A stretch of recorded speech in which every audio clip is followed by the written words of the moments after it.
Dahil hindi nagsisinungaling ang ebidensya, sa mahigit 3 dekada ko bilang investigative journalist, sa kauna-unahang pagkakataon, malalantad na ang katotohanan ng aking buhay. Dahil ako naman ang iimbestigahan. Humanda na sa misteryo at drama ng aking buhay dito sa Corina Interview. Gas, Wow. ganyan ka ba talaga magsalita? Mamaya ba ganyan ka rin sa interview natin? Bahagi na ng buhay ito. Abangan.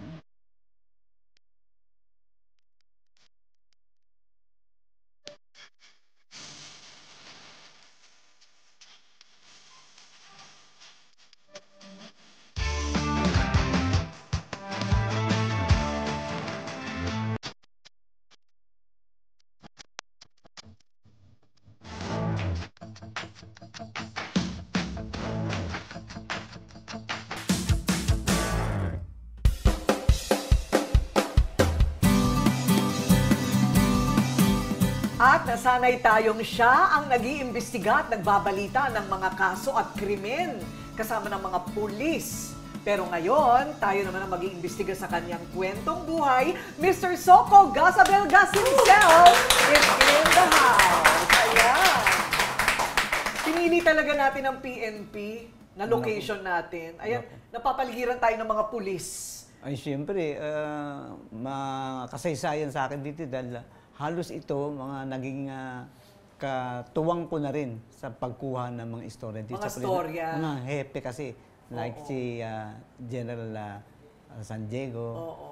Marami sa kanila, kilala mo talaga, naabutan mo. Naabutan ko yan o, aminin talaga. mo na, kasi di ba, maglabas na po kayo ng calculator kasi matagal na pong panahon na si Gasabel Gas ay si Mr. Investigador, di ba?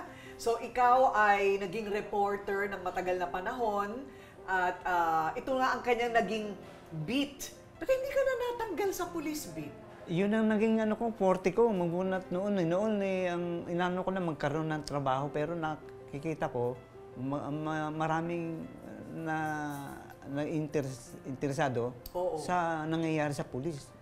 Karasan, kumbaga. Correct. So doon ka na talaga na linya. Doon ako na linya. Eh kasi naman ito palang si Gas, graduate ng law. Hindi ko alam yon, attorney. At yun din ang naging daan din dahil siyempre ang pag-graduate ng law, parang hustisya ang ano mo. Oo, tama. Doon ko nakita na merong merong paraan, merong way para makakuha ka ng hustisya sa pamamagitan ng batas. Batas. Pero hindi siya natuloy. Pero mamaya na natin ikukwento yon. Bakit nagtapos siya ng abogasya at hindi naman nag-abogado? Kasi gusto mo sikat ka eh. Kaya sa TV ka napunta. Di ba? Aksidente lang din yun. Talaga. Tsaka hindi ko na rin na maging politika na hindi ako natuloy doon. Oo, siguro ganun nga. Siya po ay laking tondo. Hindi ko alam yun Hindi ko alam yun na ikaw pala'y tondo boy. At ang kanyang totoong pangalan ay Augusto Abel Gas. Yung Gas, talagang palayaw mo yan. Yan ang palayaw ko. Pero nung una talaga, ang pangalan ko, August. Oo. Kasi ipinanganak ako ng buwan ng Agosto. Okay. Kasi binalak daw ng mother ko na manganak siya, Hulyo. Kaya yung papangalan dapat sa akin, Hulyo. Agosto. Okay. Parang hindi bagay yung Julio Abel Gas. Hindi ba? Hirap Or naman. Jules Abel Gas, hindi. Talagang Gas Abel Gas ang kailangan. At yun na nga ang nakilala natin siya, So, ipinanganak ka pala ng may kahirapan din. Tatay ay tsuper. Tsuper ng ano? Yung mga private na una nga talaga mga driver sila ng tricycle, ganyan. Tapos ang naging amo niya pagiging driver ng sasakyan sa kanyang amo diyan sa Makati Bel Air. Parang family driver. Family driver. Oo. Tapos yung nanay is labandera. As in, kusot-kusot pag may time. Kaya nga halos hindi na kami na asikaso sa bahay doon sa mga kapitbahay na tinutuluyan ng mother ko. Ah, totoo. Nag-home service. Nag-home service siya. Ilan kayo magkakapatid? Sa kabuuan is 8. 8? Pero kumbaga ngayon 4 na lang talaga. Marami ng mga pumano na. Totoo ba? Mas matanda pa sa'yo.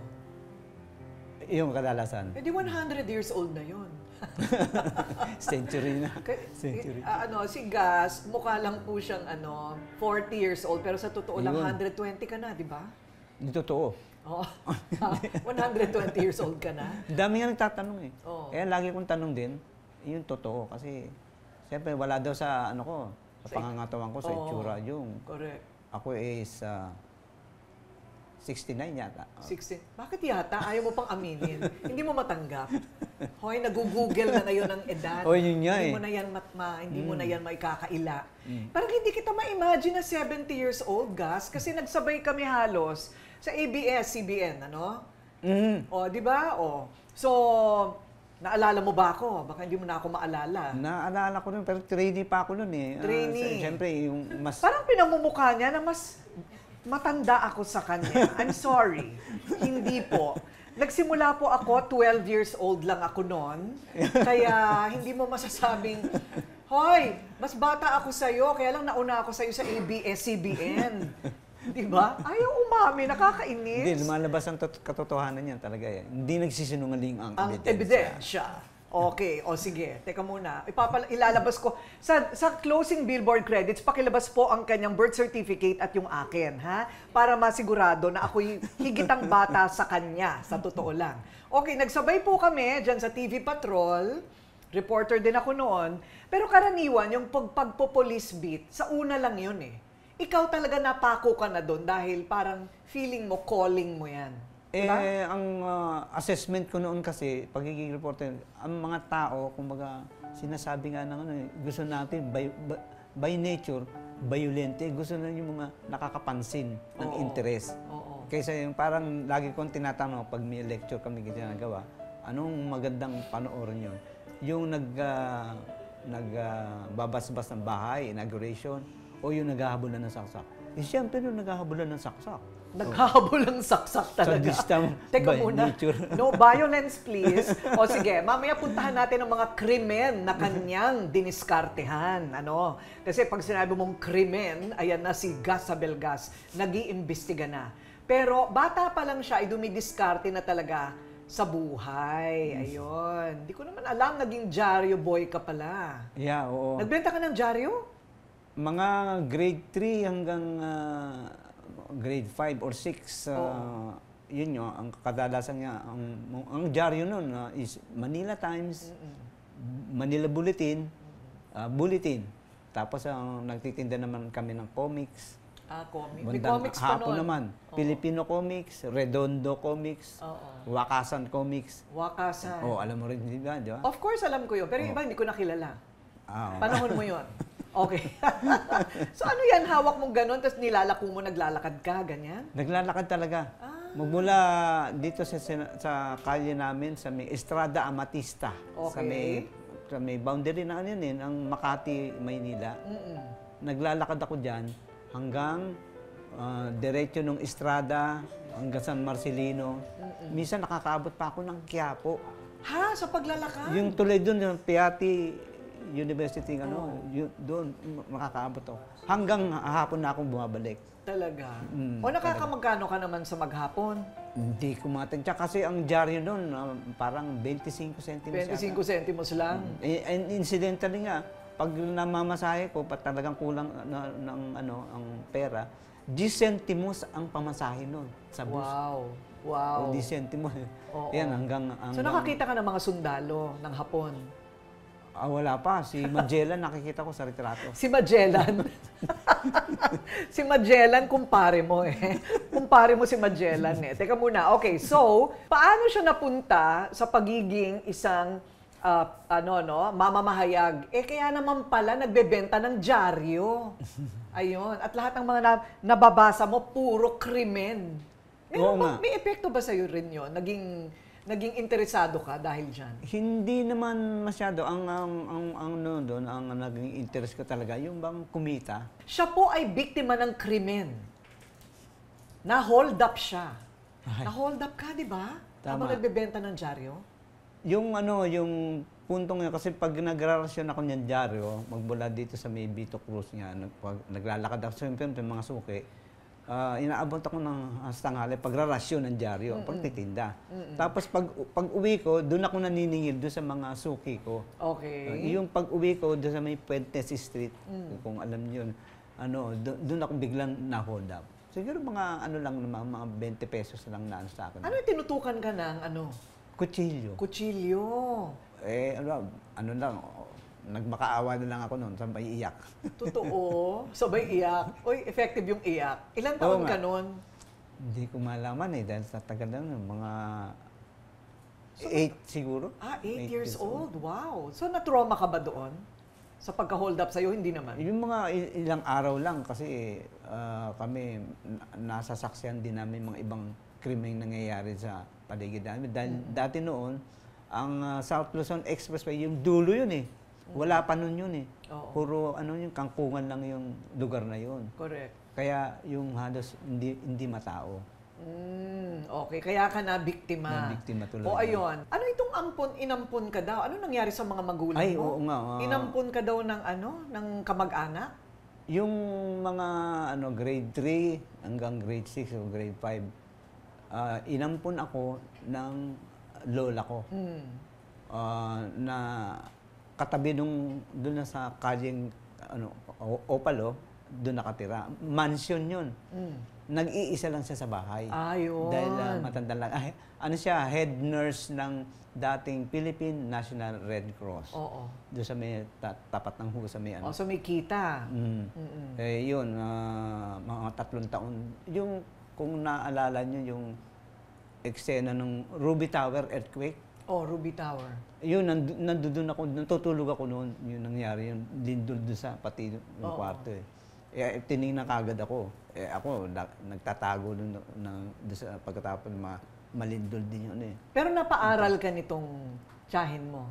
Nag-aaral na rin ako noon. Okay. After mga 3 years nga, bumalik kami sa pamilya namin, doon sa may Agata. Sama-sama na ulit kami. Okay. Bumalik nga ang father ko. Nakapagtapos naman si Gas, nakapagtapos siya. Journalism, ang natapos mo, talagang parang meron ka ng meron ka ng pangarap talaga. Journalism, tapos nag-abuga siya. Ternong-terno yun. Ternong-terno. Sino yung bumubuo ng pangarap mo? Nangangarap ka na noon na maging abogado o maging periodista? Wala akong pangarapan ng ang parang ambisyon ko nung makatapos ng pag-aaral. Pero unti-unti nagkakaroon ako ng puntong pumunta doon sa mga magkaroon ng trabaho, kung anong klaseng trabaho, journalism. Katulad, na-inspire ako doon sa pinsang kong si Bal Abelgas na noon ay sports editor ng Philippine Daily Express. Ayun. May kamag-anak ka na nasa periodiko. Okay? At eto na nga, noong siya po ay kumuha ng bar exam, tinapos niya ang abogasya. Tapos niyan. At salamat naman talaga! Hindi siya pumasa. Yun. Ayun. Yun ang maganda. Yun ang pinakamagandang nangyari sa'yo na hindi siguro, ka pumasa sa bar. Tinadhana siguro ng ama na talagang hindi ako makatulog. Oo, yan ang sinasabi mo sa sarili mo. Yaan mo na, kinayaman mo naman. Oo, at eto na nga, sa mundo ng pagbabalita, ipinanganak na yung iconic career ni Gas Abelgas kasi hindi pumasa sa bar. Eto na. Ano ba ang kanyang mga kwento, yung pinakamalalagim na mga krimen na kanyang hinanapan ng ebidensya? Sa pagbabalik po natin.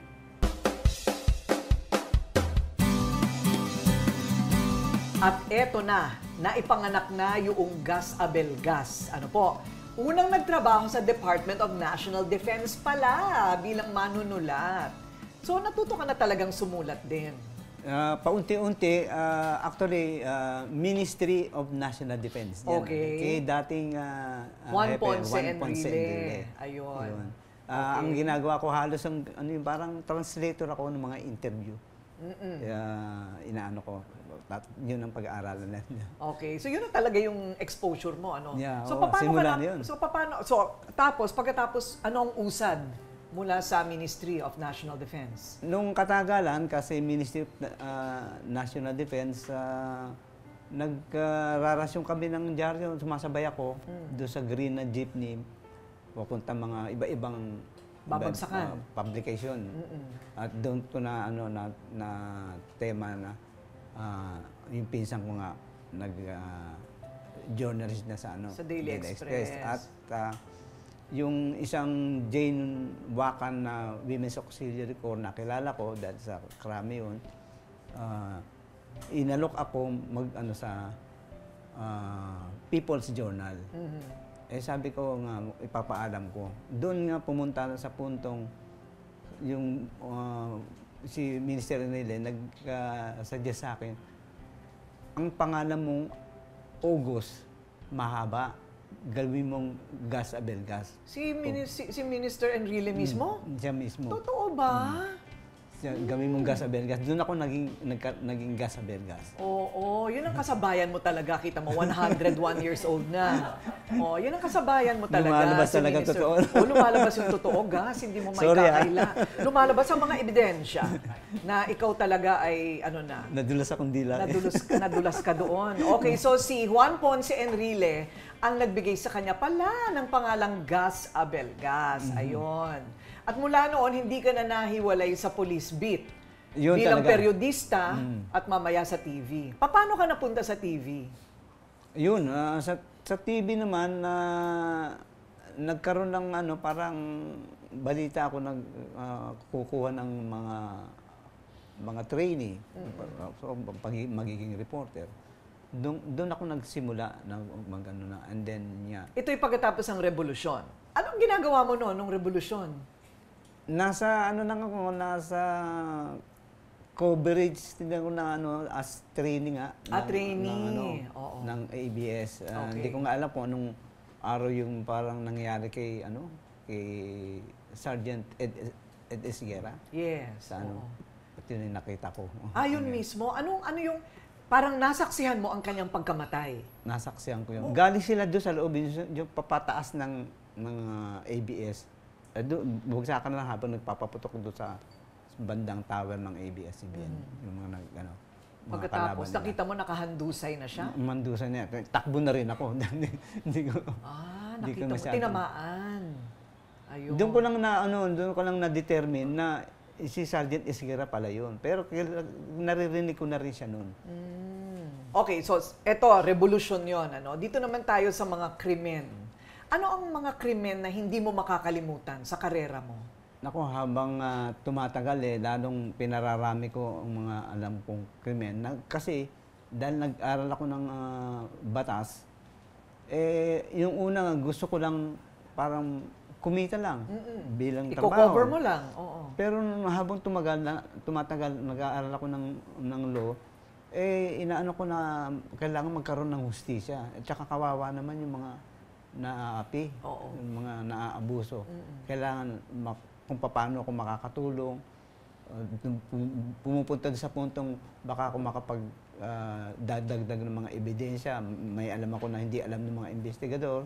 At ang nga doon, hindi ko makakalimutan nagkaroon ng pagkakataon, natawagan ako nung taong gustong sumuko. At nadala ko dito para yun ang tutulong ko. At yung mga reward na binibigay, nadodonate ko sa lingkod bayan natin. So sa pag-iimbestiga mo, nakukuha mo yung mga reward? Nakukuha ko. Talaga ba? Pero hindi ko naman binibisto na binibigay ko sa lingkod bayan natin. Binibigay mo sa Kawang Gawa, yung lingkod bayan noon, yung Mel Chanco. Anong hindi mo makakalimutan na eksena sa pag-cover mo ng Pinatubo?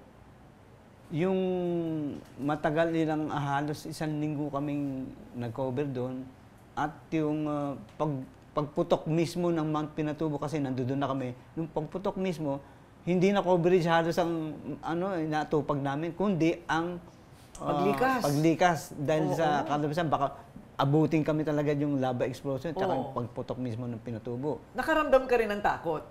Talaga, yun ang naging priority ko noon. Wow. Coverage, hindi masyado. At kasi nga, nung matapos yun, sa ano na kami umuwi, papanorte muna, parang nag-U-turn kami. Oo. Pabalik. Dahil yung papunta dito, mas grabe pa doon na inaabot ng yung Nung lahar. lahar. At saka yung ashfall, no? Talaga. Yun. Umabot nga dito sa Metro Manila Oo, yun eh. oo. So, diretso uwi na kayo sa base. Diretso na. Gagad. Ayun. Pero nakita ko pa yung mga shots natin doon. Ang dami. Talagang yung mismong pagbagsak ng lava, no? Nakunan pa ninyo. So, talagang ano yon, pwede mo talagang isama sa libro yan. Kung Of course, sakasakali. inano pa yan ng international, siyempre, sa media eh. Lumabas pa sa atin eh. Correct, correct. Kinote pa yung ABS-CBN na Oo. nag-cover doon. Naalala ko rin yung Cherry Hill subdivision sa Antipolo. Ano naman ang nangyari doon? Landslide? Yun ang impormasyon ko, landslide at na-apektuhan halos siyempre yung buhay at yung mga pamumuhay Oo. nung mga nakatira doon. Oo. Malaking subdivision yun eh. So may mga namatay din. Yun ang info ko nun eh. Hindi ko lang maano kung ilan. Okay. Nanagot ba yung developer? Kasi nilagay nila doon yung hindi pala dapat lagyan ng subdivision doon kasi nasa paanan ng isang bundok. Nagkaroon yata ng pananagutan yung developer do sa insidenteng yun. Lalo na nakapokus dun si Kabayan do sa kanyang Correct. istorya. Correct, correct. So, eventually, paano ka naman napunta sa Soko? Kasi parati ka nasa police beat, ano? Yun ang naging ko na eh. Talagang naging forte ko na. Oo. Sino nakaisip ng Soko? Scene of the Crime Operatives. Sa producer nga si Lester Chavez yata Okay. Kasi yan eh ang unang program na ini-recommend na ginawa namin yung Gasabel Gas nag-uulat, tapos naging True Crime, tapos mayroon pang isa bago naging Soko. Okay. Tapos, gano'n ka ba talaga magsalita? Hindi naman. Ha? Mahalata naman pagka Hindi, natural Hindi na talaga. naman. Okay. Ginawa mong style mo yon na talaga. Kasi gano'n ka na talaga mag-voice over. Yun ang tema ng ko eh. Wala akong na gawin ganitong tono. Basta, kung ganun lang naging pangangatawan ko, bigkas ko. Naging na-recognize lang ng Ginaya ng marami. tao. Ang daming gumaya, ha? At doon na ipinanganak yung artista. Nag-artista ka rin pala. Ang likot mo rin, ano? Artista? Oo, nung 2018, doon sa comedy. Yun. Hindi ba lumabas ka rin doon? Talent Ano ba ng yun? pagkaalam ko. Ganon. Okay. Ano bang ginawa mo doon? Boses daw ng bayan, kasi, pag sinabi nga, ako lang nagmay-ari ng ganun. Ako, si Gasabel Gas, ang ng report sa hindi nagsisimulahin nga ang ebidensya. Ayun. At sa kalikutan niya, ayun, napunta pa siya sa mga hostage taking. Mga pagpapasuko ng mga kriminal, yan ang kanya naging spesyalidad. Pagka may ganun, tatawagin na si Gasabel Gas. Paano nga ba siya naging Mr. Soko na nagpapasuko ng mga kriminal? Malalaman natin mga negotiation skills, ayan, ni Gas, sa ating pagbabalik.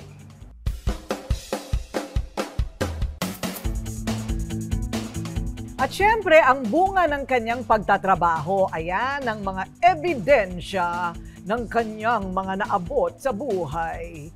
Tama ba? Tama ba punto ko? Tama yun. Tama ba yung punto ko? Medyo kailangan, yung boses medyo paus-paus pa ng konti. Yeah. Lahat ito, syempre, pag tinitignan mo siya, ano ang naiisip mo? Naku, talagang very proud ako dyan. Na-recognize kasi ng publiko yung effort na nagawa ko pagiging reporter, media man, magkaroon ng resulta ng hustisya. Siyempre. Para doon sa nangangailangan. O hindi lang kasi pag-cover, kung hindi yung extra special sauce ni Gas Ayun. sa kanyang pagko-cover. Ibang klase siya kasi hindi lang yung ilahad yung kwento. Kung hindi, siya mismo ang aktibo na nagpapasuko ng mga suspect, nagpapaamin ng suspect, nagpapasuko ng kriminal o ng mga wanted Paano kaya napunta doon? Pag-usapan natin itong yung ambush ni Joe Pring. Ipaliwanag mo nga kung sino si Joe Pring. Si Joe Pring, yung pinaka ng investigation division ng MPD noon. Maraming kaso na rin siyang hinawakan. Oo, pulis siya, no? Hinawakan Pulis. namin. Oo. Na pulis. Ngayon, very significant, yung nagko-cover ng si Lito Leola rin ng cameraman namin. Inambush yan Oo. sa may Santa Mesa. Oo. Pagkatapos ng ambush, nagkukuha ng camera yung cameraman ko. Kinuha ng mga umambush yung camera, kinukunan Ay! Kinuha yung camera. Ay, kinuha yung camera. Nawala. Siyempre, takot kami. Oo. Umiwas kami. Nalaman ko yung insidente, ganyan-ganyan. Hindi ko alam. Nag-text sa akin yung alleged na kumuha ng camera. Babalik namin yung camera nyo, sabi niya. Na-recover namin yung camera sa may Santa Cruz, Maynila. Malapit lang. Tapos? Sekreto lang. Ayun, na ano kaagad. Mga leftist umano. Yung, mga makakaliwa ang pumatay sa kanya. Naging pelikula pa yan, di ba? Ginawang pelikula Oo, yun. ginawang pelikula yun. So, paano mo naman napasuko yung mga killer? Yun ang parang pinagmamalaki ko kasi parang nagkaroon sila ng tiwala sa akin.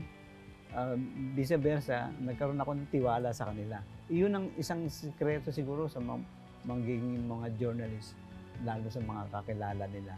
Lalo pa, siyempre, yung mga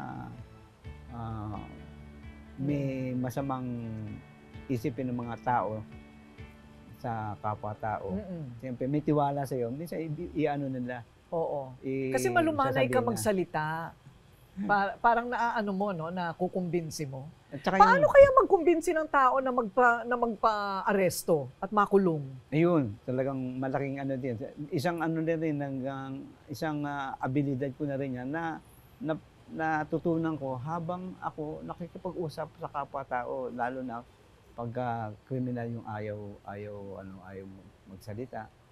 Siyempre, pumupunta ako sa puntong siguro mabubulgar ko na rin, tapos na rin yung mga ginawa ko trabaho. Umiiyak pa ako sa puntong totoo. Gusto kong makuha yung kung tunay na nangyari. Tsaka minsan siguro, kung malalaman mo, iisipin natin yung status yung suspect o yung biktima, kung ano talaga ang nangyari. Yung mga sinasabi nila yung eye movement o kaya yung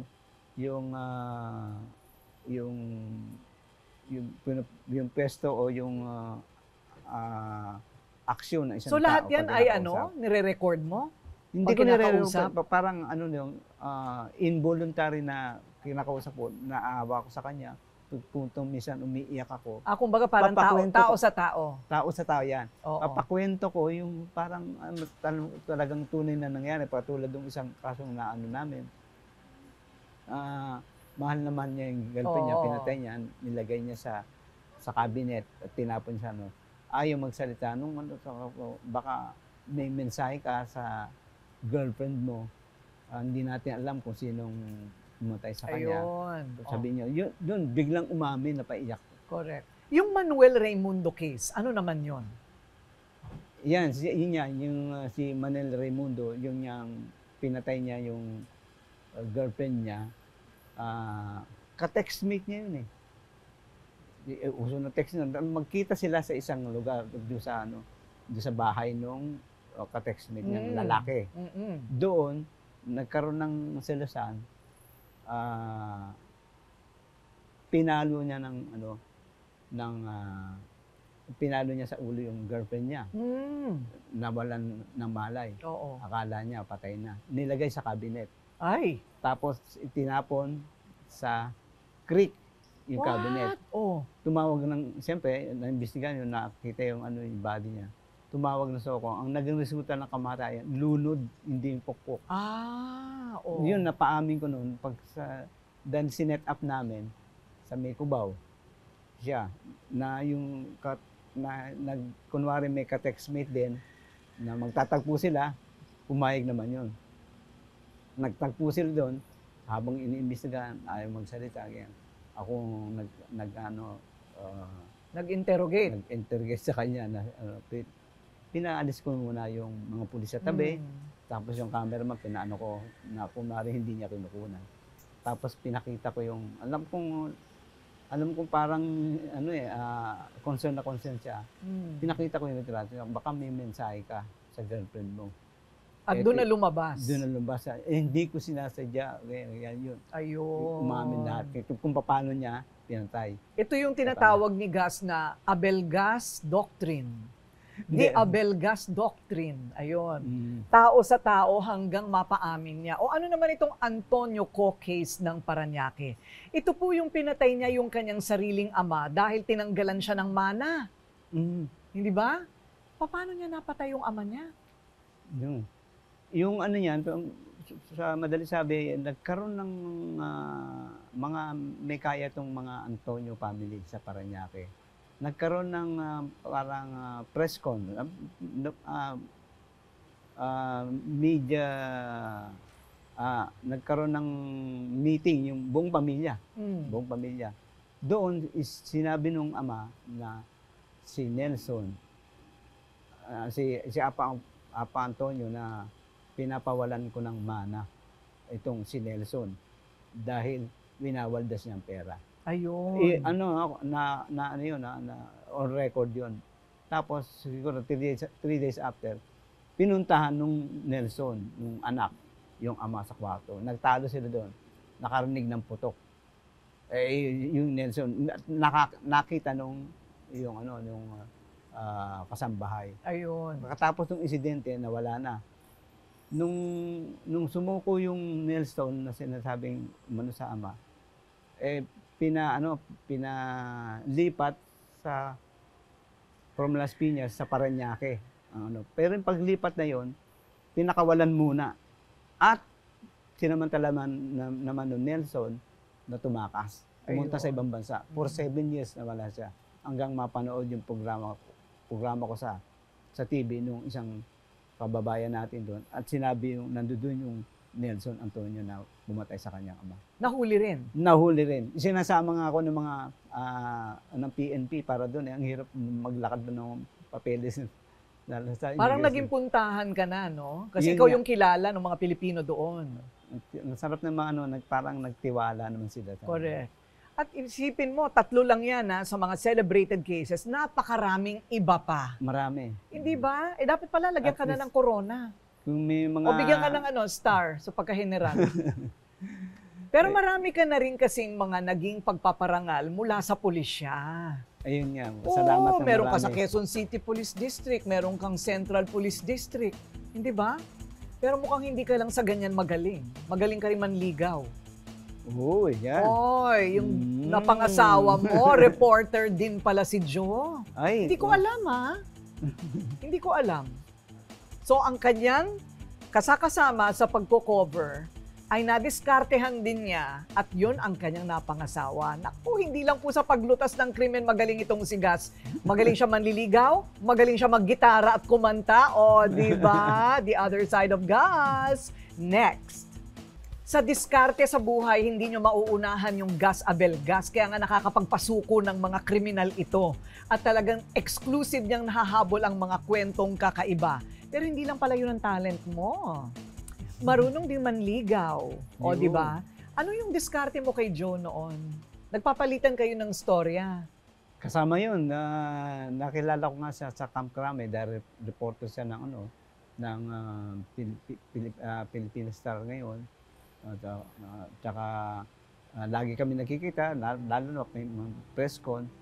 Yun, nakakilala ko, nakadikita kami, nagpapalitan ng istorya. Naging malapit kami sa isa't isa. Natutunan namin, pwede makasama habang buhay to. Aba, may ganun talaga. Pwedeng makasama habang buhay. Oy, malaki din ang tanda mo kay Joe, Mga Malaki. 50 years ba? Hindi naman. Hindi naman. Mga 9 years. 9 years. Okay. So, nagkaroon kayo ng 2 anak na ngayon ay mga, professional na rin. Yung panganay namin nasa Canada na, she's 31. nag-graduate ng culinary, Oh, magiging wow. chef. At yung bunso naman, nag-aaral pa ngayon ng music at nagko-compose ng music. Oh.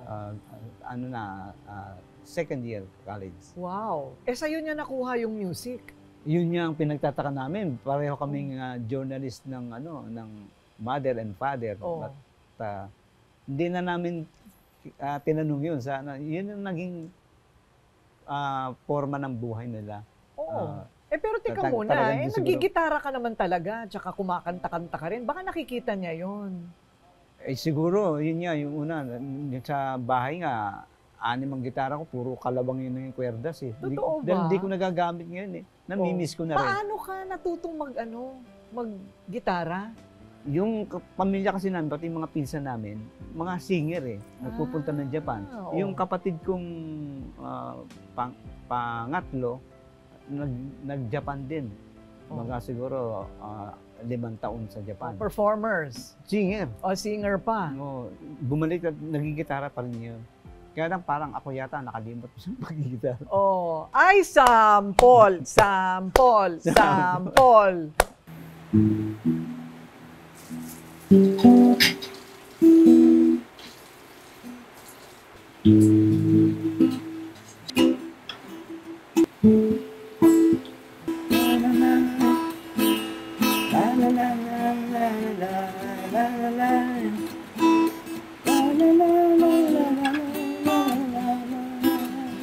Ayan naman pala, kinakalawang man ang mga kwerdas, ikaw hindi ka pa rin kinakalawang. Sariwa Pwede pa pa, sariwa pa rin, fresh. At saka hindi ka magugutom, Gas. Ang dami mong talent. Ay, salamat. Hindi pa ba naiisip ng kapulisyahan na gawin kang official negotiator? Uy, malaki kita doon, Gas. Hindi talaga. Negotiator ng? Ng mga kriminal.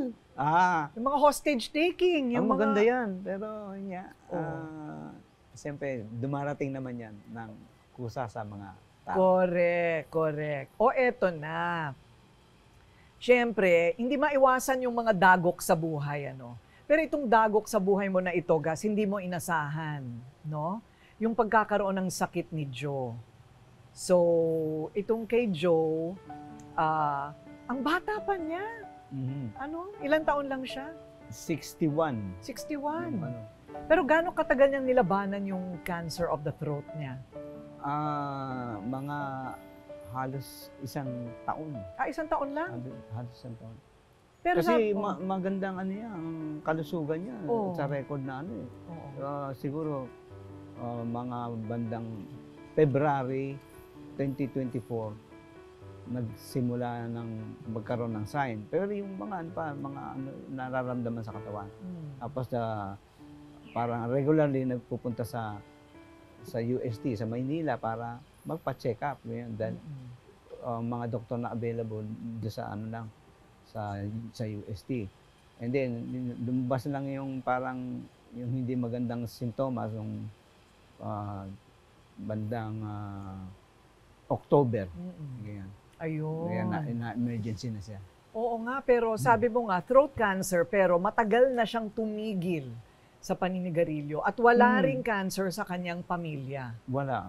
Oo, parang ano talaga, no? Parang baka yun talaga yung Yun na siguro para sa kanya. landas ng buhay na Oo, landas ng buhay na niya talaga yun. natatahakin niya. Oo, pwede palang mangyari yun na kahit tumigil ka na ng paninigarilyo, tatamaan ka pa rin. Ayun nga kaya ako nang tataka 31 years na kaming kasal. Pero nung kasi naninigarilyo siya nung hindi pa kami kasal. At least siguro 31 years na nga kami. Siguro within 5 years magkakaroon na ng senyales yan eh. Oo, Sign. pero wala eh. eh. Correct. So, dumaan ka sa matinding kalungkutan. Matatawag nating depression. Ngayon nga lang tumawag sa akin ito.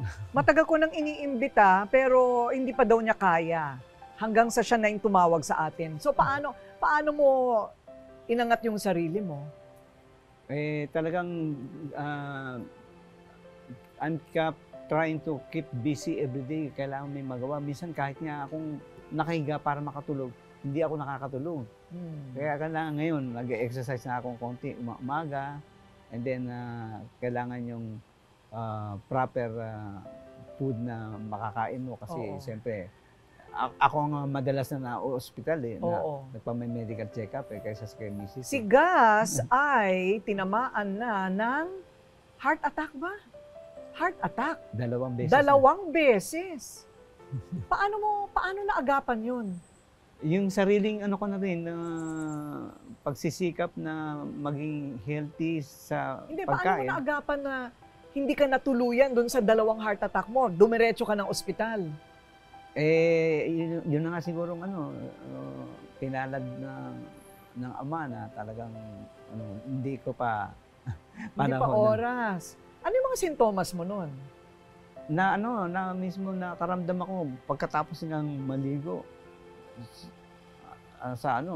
Sumigaw muna ako mula sa banyo na hindi ako makahinga, nahihirapan ako huminga. May sakit sa dibdib. Yun. Ayun. So, 2 beses nangyari. Magkalayo naman ng taon, ano? Mga 2017 siguro, at saka mga 2020. Oo. Ganun ulit ang Maganda. sintomas. Ganun din. Wow. Matibay ka talaga. At may pangatlong, yung insidente pa, yung sa prostate, naman. Prostate. Yun. Yun, na-operan talaga ako. Yung operan, parang ray lang. Oo. Benign naman. Benign naman. Maganda. Appear Oo. tayo dyan. Magtatagal ka pa, Gus. Magtatagal ka pa. Marami pang mga manggagaya sa'yo. Ikaw muna, hindi ka ba nagagalit pagka ginagaya ka? Hindi ako nagagala. Nagmamalaki pa ako. I'm Pinagmamalaki very mo proud pa, ha? sa kanila.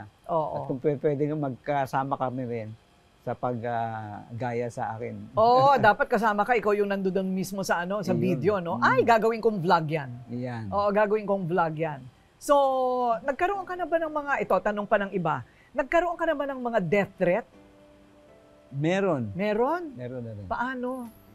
Ay, yung mga ibang hindi ko malaman, pero ang dahilan, siguro, kasi ang nagkakaroon ng death threat pagka halos ng pagkagaling ko sa isang coverage na grabe nangyari. At merong suspect na pinagbibintangan, tapos yun ang parang punto ng nire-report ko. Siyempre, hindi natin masasatisfy yung iba pag Ayun. nag-aano ng banta. Tapos, ironically minsan, sa mga mga pulis din pag Oo, ano? So, may programa ka ngayon, yung forensics. Hinihintay namin na magbalik ka sa TV, ha? Hinihintay ka namin. Salamat. Pero palagay mo talagang buhay mo na yan, ha? I mean, hanggang kaya mo, yan ay isang bagay na talagang gustong-gusto mong ginagawa, ang humanap ng solusyon sa isang krimen. Yan ang naging primary concern ng buhay ko ngayon nakasentro na dyan Oo. kasi noong una magtrabaho lang ako, pero habang tumatagal naging nais ko na bigyan ng hustisya yung mga naapi, yung mga talagang biktima na minsan kasi obvious na yung mga ebidensya na kailangan dagdagan ko pa, makatulong, at kung maaari pasukuin ko yung mga Ayun. suspect na at large. Gasabel Gas for President! Politika yan. Diba? Paki-background check mo nga lahat ng mga tao dito kasi yung mga mukha parang pamilyar eh. Parang nakita ko na sa lineup. Oo. Lahat ito ha. Ayan, bibigay ko sa yung listahan ng staff namin. Baka may isa dyan nagtatagong kriminal. Yun. Oo. Ayun. May image nga. Baka may mga atraso yan sa mga buhay nila, dito nagtatago sa ating programa. Kapag umayon sa cartographic sketch na papagawa natin. Ay, cartographic sketch! Maghanda na kayong lahat! Mabubuko na kayo at makikilala, Gas. Cheers tayo sa buhay mo. Yan. Napakamakabuluhan, ang dami mong kontribusyon, kulang ng Salamat. parangal. Sa totoo lang, nag-iisa ka. Gasabel Gas. Cheers! Salamat ng marami. Sa malamig na kape. Yan. Ebidensya. Ayan, hindi ako napapaso. Ako po si Gasabel Gas at hindi nagsisinungaling ang ebidensya dito kay Corina.